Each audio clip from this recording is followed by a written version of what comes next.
Hey, welcome to Discovery. We are so glad that you're here. We are continuing in our series, You Are Here.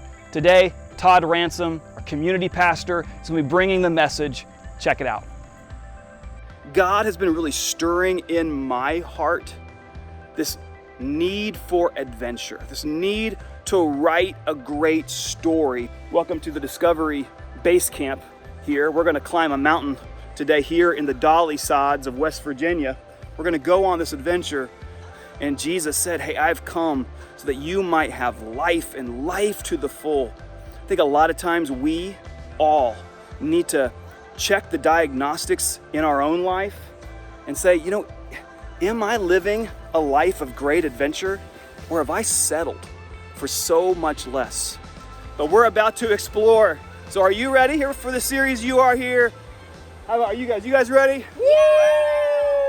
All right, let's do this. Before you took our group, had you tried to take anybody else before that? Nope. Yeah, we were your first guinea pigs, huh? Yep. Well, you did a fantastic job. Thanks. Did a fantastic job, Jason. Other than the fire. Whoa. I was gonna bring up the fire. I mean, The wood was wet. You're just gonna blame the wood. Yeah, it was wet. I'll blame the hurricane that went through the day before. And Yeah, thanks. All right, I'm gonna run through some key principles that I learned from you, and then will you explain what those principles mean as I hit on them? All right, you ready? Mm-hmm. All right, ABC. ABC. Oh, anything but cotton. That's right. Yeah. That's right. And why is that important? It's super important. You know, one of the most important things about being outdoors, and especially if you're going to be somewhere for multiple days, is you want to stay warm and dry. And so if you wear, you know, my pants aren't cotton, but my shirt is. The cotton, when it gets wet, it stays wet and doesn't dry very well, and it doesn't retain heat. It's just not good for hiking. And, you know, we had to hike back in the rain, and that wasn't very fun. But we were relatively dry. You know, if you get caught in a situation like that where you're wet for a prolonged period of time, it's not going to be any good. All right, this one I know intimately. Don't buy new shoes before you go hiking. Yeah, that's good advice. Why is it good advice? Well, I mean, I think I said back in the other thing, like keeping your feet in good condition is probably, I think, the most important thing you can do, because you can't hike without feet.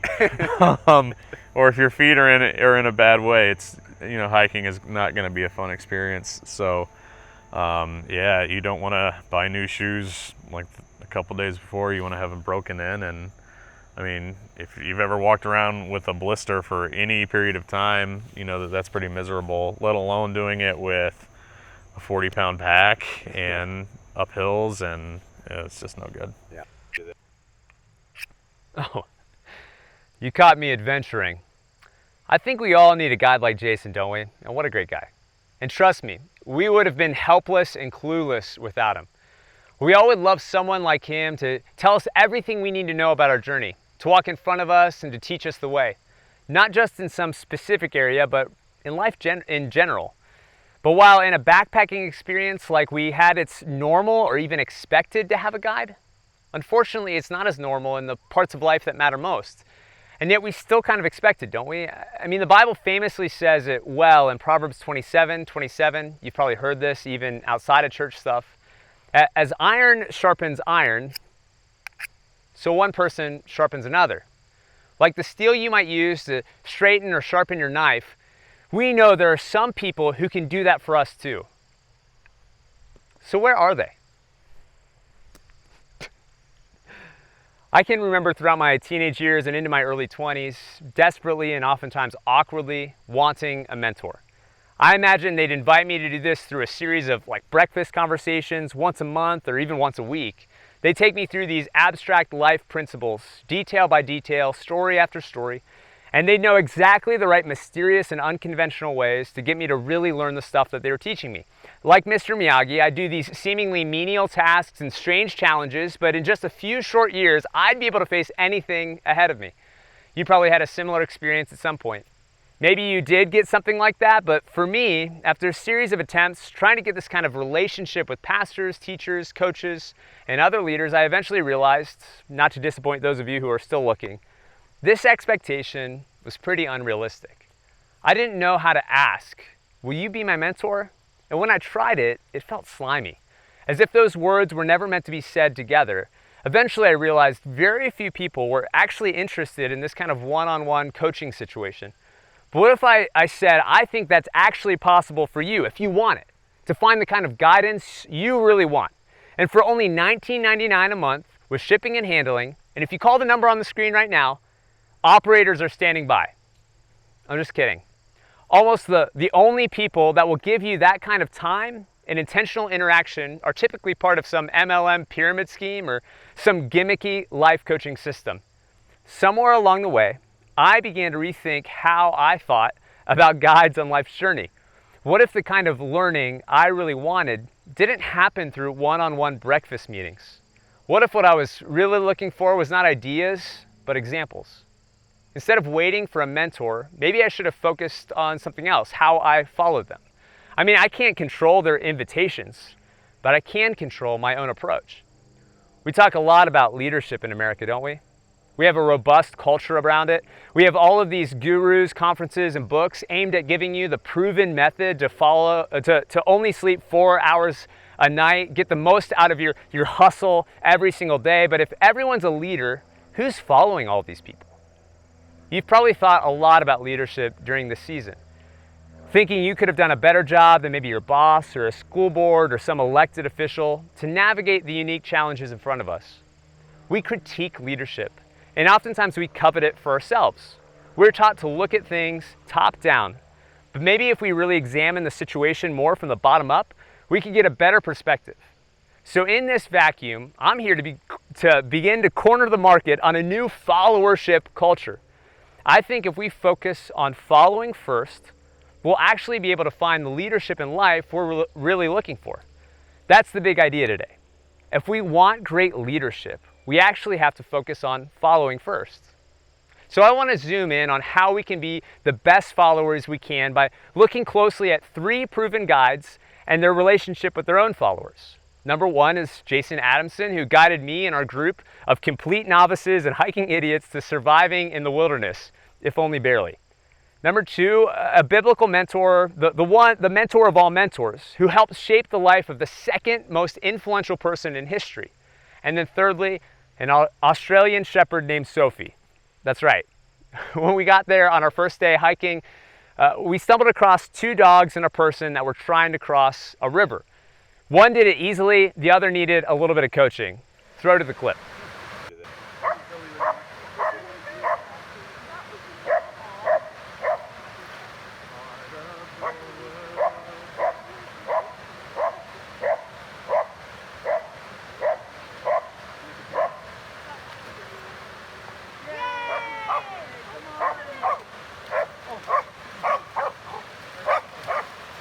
With friends like that, who needs enemies? Well, I hope that made your 2020 a little bit better. Being a follower has kind of negative feel to it, doesn't it? Like being a mindless lemming, right? Like sheeple, as the conspiracy theorists call them. Everyone talks about the Netflix documentary Social Dilemma recently, which is meant to show us just how deeply we're mindlessly influenced by social media. It's true and it's scary. We follow things and people all the time without even thinking. We're not thinking about how we're following. I'm not talking about being mindless, just the opposite. I'm talking about finally being mindful. While sometimes following includes obeying out of trust, it should never, ever, ever be mindless. We're all followers, and we're barely ever thinking about it. I mean, everyone works for someone, right? In fact, I can't think of a single person that isn't following someone. I don't mean in like a spiritual sense, just in a literal sense. Everyone is accountable somewhere to someone. And if we have to follow, then we should do it well. People who focus on following first are incredibly mindful, and it makes them picky. The Apostle Paul, as we call him today, this guy who wrote up to 14 letters that we still read today and planted 14 churches that influenced everybody today, he traveled to nearly every corner of the Roman Empire, and 2,000 years later, his ideas still saturate our world. He is easily the second most influential person in history, after Jesus, obviously. Paul was a great leader by every standard. I mean, even if you're not a Christian and you don't believe any of this stuff, it actually makes what he did even more impressive. But if you look at his life, before that, he was very, very clearly, first, a great follower. So last year was your first time backpacking officially. Yeah. What was the story behind that? Why did you go? I mean, nothing really crazy other than Nate Davis has been pushing me to go, and so I said, yeah, sure, we'll try it. And So Nate was your guide, like you were our guide. He was your Obi-Wan, and we are your Luke. Wait, yeah, we're Rey at this point because you're Luke Skywalker in that case. okay, that works. Yeah. So how did Nate prepare you to go? I mean, you had some of the gear, you had some of the equipment, but what did he do? Just being like a good sounding board, just lots of questions. Maybe you remember in The Office when Dwight Schrute rallies some people at a conference using a Mussolini speech. Michael Scott bombed before that, but remember what he said after the conference. He said, I captivated the guy who captivated 1,000 guys. He was the guy that inspired the guy. So who was the guy that inspired this guy, that changed the world? Well, of course there are many, but one stands out among the rest, a guy named Barnabas. The first time this guy pops up is in Acts 4, when we're told that the church was a community that shared everything. They were united, and there were no needy people among them. In fact, people in this church were selling stuff off so they could use the money to help others out, get them out of debt, buy them out of slavery, and feed people that were hungry. There's this incredible generosity. To exemplify that, the writer spotlights our guy, none other than Barnabas. He sold a field and he gave the money away. So this guy's literally personifies generosity. As the story goes on a little later, Barnabas is constantly hand-selected for important tasks within the church organization. Why? It's explained in Acts 11. It goes like this. Barnabas was a good man, enthusiastic and confident in the Holy Spirit's ways. If the Bible says you're a good man, I mean, come on, son. Is there a better endorsement of character in existence? By the way, Barnabas wasn't even his real name. His real name was Joseph. Barnabas was a nickname that literally just meant encourager. When you have a conversation with this Joseph guy, you leave feeling like you can take on the world, like you really have something going for you. His whole identity was wrapped up in the idea that he empowered other people. Have you ever been around someone like that? I mean, I can't get enough of them. They're not about themselves, they're all about you. This is the kind of guy anyone would follow. Of course, Paul didn't leave this guy's side for years and years. Paul knew what great followers know. Great followers can learn from anyone, but they only follow a few. Or to put it more specifically, you can learn competency from anyone, but you should only follow the character of a few. There's a huge difference. Books, trainings, blogs, they're all a dime a dozen, but a truly admirable person, it seems harder and harder to find. I've heard over and over again from people in the leadership industry that many people preach principles that they never live out. You can learn something even from frauds, but you better keep them further at a distance. Following implies you're with them a lot. You're paying attention not just to what they say, but what they do. Great followers are very cautious about who they truly follow. They know competency comes easily. Character is much harder. You're going to become like the people you spend most of your time with. I like the way it's said in Proverbs. Become wise by walking with the wise. Hang out with fools and watch your life fall to pieces. In psychology, this is called modeling. The more you observe someone else's behavior, the more you're going to become like them, for better or for worse. You'll mimic the people you put yourself around. So great followers are extremely picky about who they follow. We only have so much time in our lives, and so we prioritize learning from and listening to people of character, of encouragement, and generosity, like Barnabas.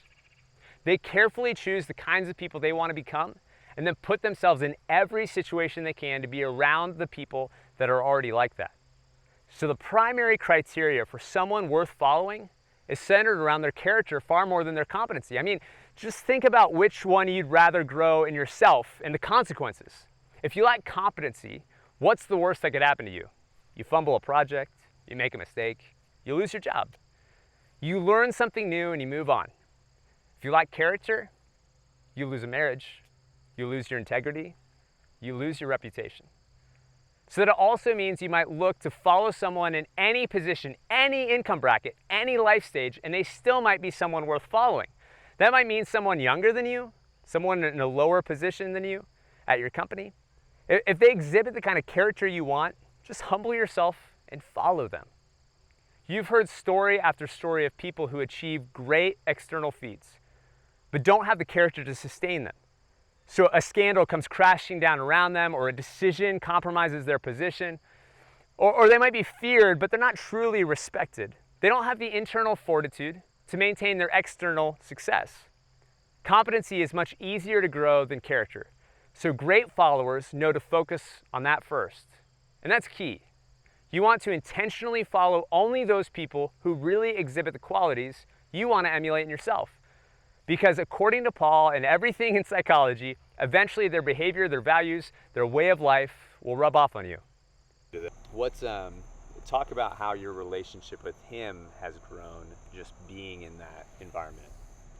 Sure. Well, I mean, all relationships are shaped by shared experiences, right? So you think about somebody that you don't have any shared experiences with, you really don't have a lot to bounce off of, or I think you know what I'm trying to say. So, the more things that we do together, the more shared experiences that we have, the more that you get to know somebody, or the more that, you can just talk about those shared experiences. Yeah, I remember when we did XYZ, and we have a lot of those now. So, I don't know if I answered your question, but... No, I mean, I really like that you said all relationships are, what would you say, they're all developed through shared experiences. Yeah. That they're what kind of bond people together, and they have legs well beyond the actual experience themselves. Yeah. Getting a chance to hang out with us, I mean, do you feel like some of that happened in our group or with you and some of the people that went with us? Yeah, for sure. I'd hung out with you quite a bit before and with Alex, but I'd never really spent any time with Kate or Brittany really outside of just doing church stuff, and Matt too. And so it was just a good experience for me to get to know people outside of just our normal experiences. Crossing paths and stuff. And I also think that you get to know somebody maybe a little bit better in situations like that, because anytime somebody's out of their comfort zone, I think you kind of see who people really are. When I'm at church, I can put on a brave face and put up a facade and kind of pretend to be something that maybe I'm not, or at least a better version of myself maybe. You get out in the woods and you get uncomfortable. It doesn't have to be in the woods. If you get uncomfortable anywhere, then you're going to kind of be more of who you really are. That's good. I searched the New Testament this week and found that Paul and Barnabas are mentioned together almost 350 times in 67 different verses and many, many adventures. Throughout the book of Acts, the biography of Paul, you barely ever see them apart. What we oftentimes get wrong about following and mentoring is that we picture this formal relationship. We have the DTR, define the relationship, where they invite us to be mentored by them, or we humbly ask, please sir or ma'am, will you mentor me? The guide is teaching away as the guided scribbles away in this precious Moleskine notebook, life principle number 346, never wipe back to front. Here's why. Now, not that there's anything wrong with those conversations, I just don't think they're realistic. They really represent what it means to be a great follower. The best following isn't so sterile. As Jason said, relationships develop through shared experiences. Barnabas had a very close sense of mission, a very clear one. He was set on helping out churches. He planted churches, strengthened churches, and in fact, he led a global nonprofit relief fund in response to a famine. You've got to read about this guy in Acts sometime. He's awesome. We think of Paul as this mover and shaker of the first century, but it all started first with Barnabas. When Barnabas found Paul, he was at rock bottom. In Acts 9, he vouches for Paul. In Acts 11, he goes and looks for Paul to invite him to join his mission. Paul became everything he became from doing stuff right alongside of Barnabas. There are some leaders out there like Barnabas that will go after shaping great followers like Paul. Unfortunately, that's more the exception than the rule these days. I mean, maybe we can think about changing that, at least in our church, but even if we don't get the invite, we can still join the mission. I mean, great followers join in their guide's journey. Great followers aren't sideline reporters. They're not over there just taking notes. They're in the game too. Any guide, any leader worth following is still on a journey. They're still working for something, fighting for something. They're still learning themselves. C.S. Lewis, writing on friendship, I think explains a crucial idea that has stuck with me for a long time. It's about relationships. He says, we picture lovers sitting face to face, but companions, journeymen, adventurers, they're side by side. Their eyes are staring ahead. And so he writes this, you will not find the warrior, the poet, the philosopher, or the Christian by staring in his eyes as if he were your mistress. Better fight beside him, read with him, argue with him, pray with him. Those who have nothing can share nothing. Those who are going nowhere can have no fellow travelers. In this kind of conversation, many great followers would remind us that people worth following are probably pretty busy on their own mission. They have families and friends and all kinds of good stuff they're trying to juggle. So if you want to be more like them, go with them. Offer to help. Apply for a job working with them. Don't just watch them do what they do, contribute. Don't take great guides away from the mission for some boring meeting. Instead, join them on the adventure. Sidle up right next to them as they go about their life, even when it feels a little awkward. Go join their team, go hike a mountain with them or ride a bike next to them. Do stuff together. Spend time volunteering together at our church or some other worthy cause. In fact, I've seen this over and over again in the church. When you work alongside someone, you develop an incredible relationship. And trust me, there are people in our church you can learn a lot from, but also any church. You can learn a lot about business, about parenting, about loving your neighbor from these people, and especially about great character. I certainly have. What's something you've learned recently while hiking? I mean, have you been still learning anything after these years? Yeah, although I don't know that I can think of anything like off the top of my head. So much of what I've just learned from just being outdoors and hiking is like experiential. It's one thing to read about like hiking in bad weather. It's a whole other thing to experience like hiking in bad weather. Although I will say I have gotten a lot better about learning how to read topographic maps. So that's something that I've been learning a lot. And I've always enjoyed reading maps and just being able to really know like how to read a topographic map. It gives you a better idea of where you're going to be hiking and what it's going to look like. Mm-hmm. Like almost seeing it on the page and then imagining it as an experience you're going to live out. Yeah, and like even where we were, I had looked at those maps a lot. And so even though I'd never been there, I had a pretty good idea of what it was going to look like when we got there. And actually, like my perception and reality lined up pretty well. So that was pretty cool. That is really cool. That sounds incredibly useful. It is actually, yeah. Barnabas was a great guide. Paul was a great follower. But like any relationship, it's never perfect. If we follow their story, we'll eventually find this heartbreaking moment between the two. After some time, Paul says this to Barnabas. Let's go back and visit each city where we previously preached the word of the Lord to see how the new believers are doing. Barnabas agreed, but he wanted to take along John Mark. But Paul disagreed strongly, since John Mark had deserted them in the past in Pamphylia and had not continued to work with them in their work. Their disagreement was so sharp that they separated. Barnabas took John Mark with him, and he sailed for Cyprus. Paul chose Silas, and then he traveled throughout Syria. We've talked about this conflict before. Paul and John Mark, they eventually settled their differences. If you can even think of this 2,000 years later, I think Paul would say that Barnabas was actually right about this. But regardless, Paul and Barnabas, they break up. Side note, they both they love following so much that they each take followers along with them. But you don't follow someone expecting them to have all the answers, to agree on every point, to tell you exactly what to do. We think we want a guide to tell us which direction to go, which decision to make, which job to take, or city to live in. The best career move or financial strategy. We pray like this a lot. God, just send me a sign, or we wrestle with what God's will is for our lives. But I don't think the point is that the guide should show us where to go.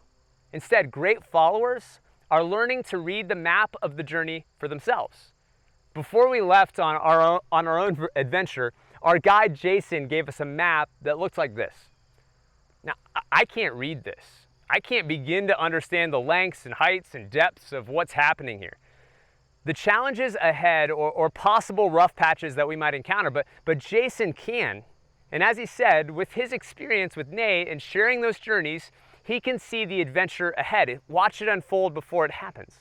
Imagine pretty closely what it'll be like and learn to pick his path based on that. Wouldn't you want that in life? Like, we've been talking a lot about this journey as we've shown. And I think it kind of stands as sort of an archetypal depiction of so many of life's growth journeys. It gives us an idea that growth starts pretty great, it gets pretty rough, but then it ends better than we could have ever expected. I think that's true in following Jesus, it's true in marriage, it's true in pursuing our purposes and having kids, all over the place. The thing is, when you learn from a great guide how to follow a map, that doesn't mean you have to take all of the same paths all of the time. Eventually, you might choose a different one.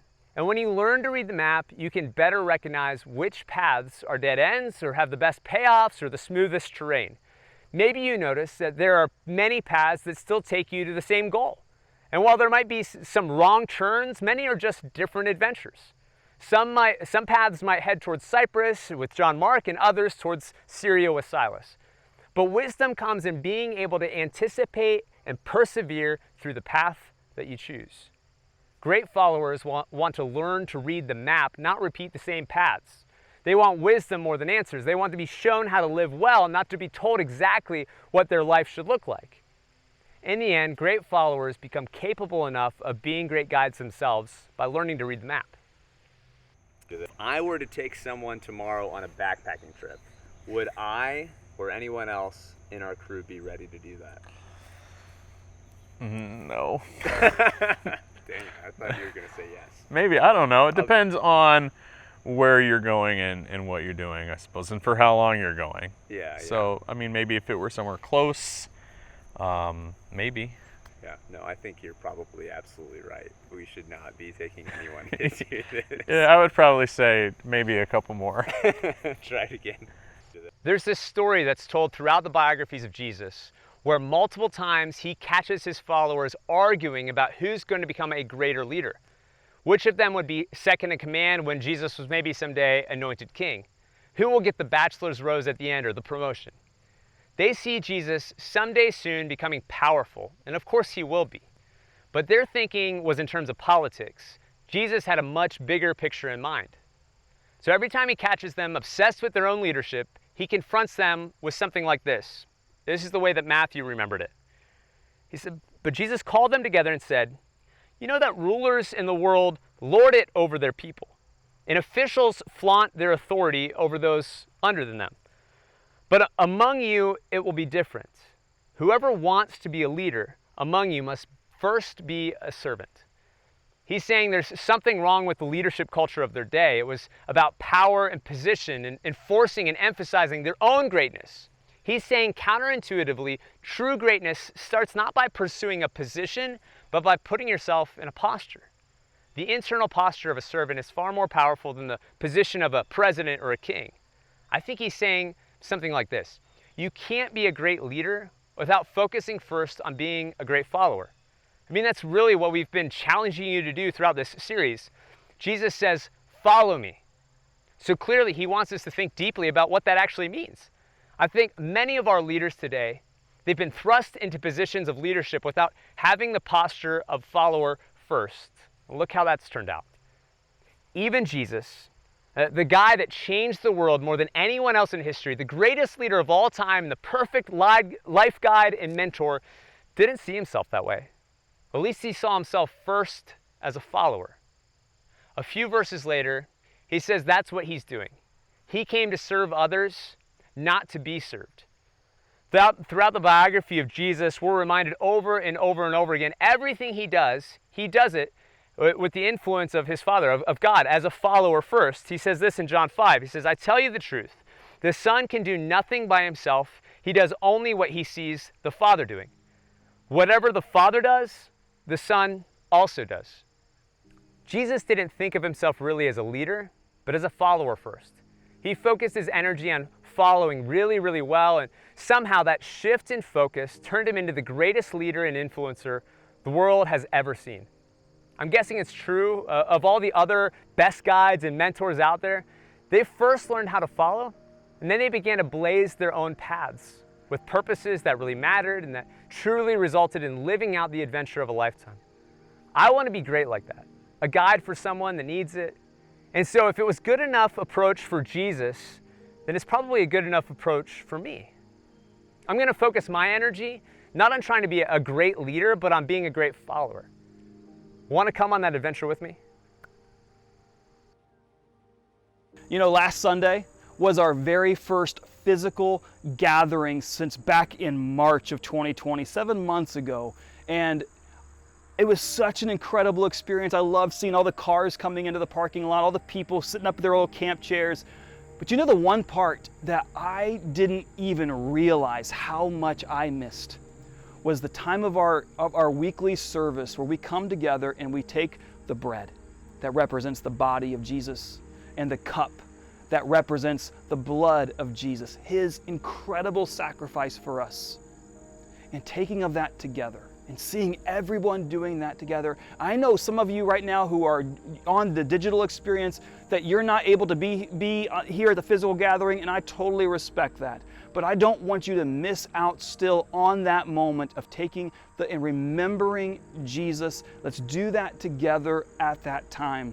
This is an incredible worshipful moment, and we're about to go into our worship together as we sing out, and do that in your house as well, in your car, wherever you are. I encourage you to turn up the music and sing out your praises to God. Let's do it together at this time.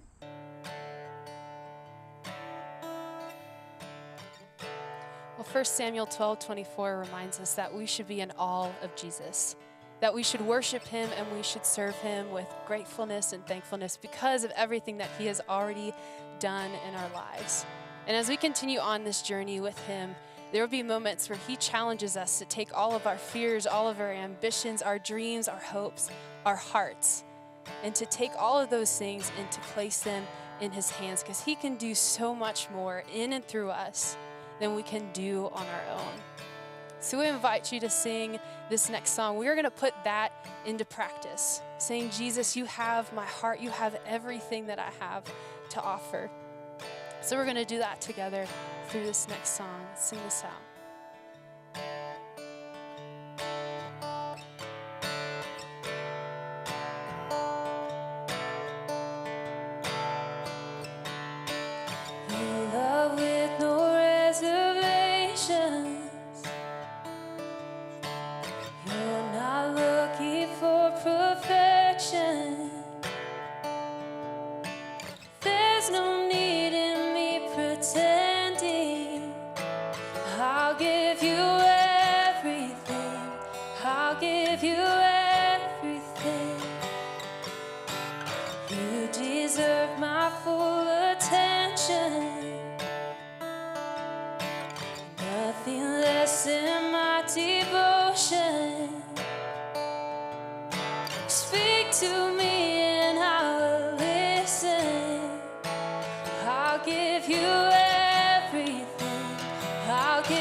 Whoa.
You got it, you got it, you got it. If you want my heart, you got it, you got it, you got it. If you want my heart, you got it, you got it, you got it. If you want my heart, you got it. Let's sing that again.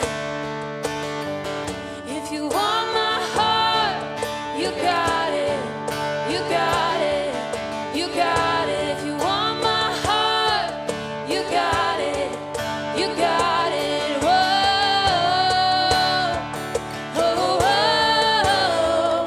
You can have my heart, you can have my heart.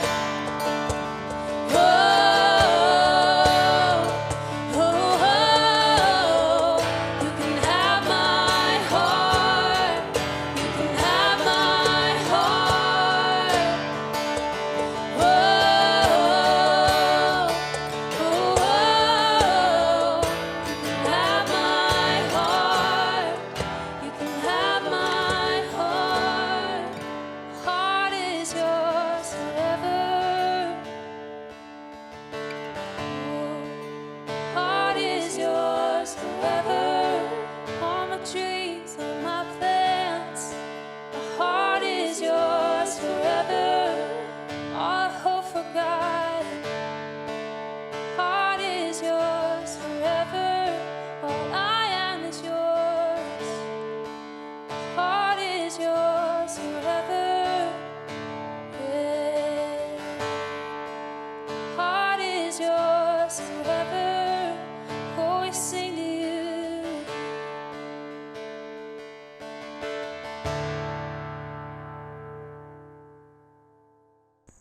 You know, I, for one, so glad that Jason was on our trip into the wilderness. He was an incredible guide.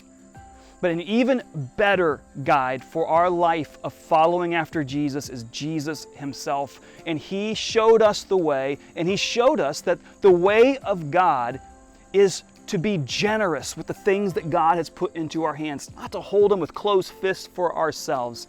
So, as a way of worship here at Discovery, is we give on a weekly basis, just saying, hey God, thanks for what you've given us. Now we're going to give a portion back to you so that we can be a blessing to our community and the world around us. That's one way that we are being relentless as we pursue after God. So right now you can give at discoverypgh.com/give, or right through our app. We encourage you to do that. You can even set the reoccurring gift to happen every single week, just as a natural rhythm in our walk with God. That's what we do in our family. We encourage you to do that at this time.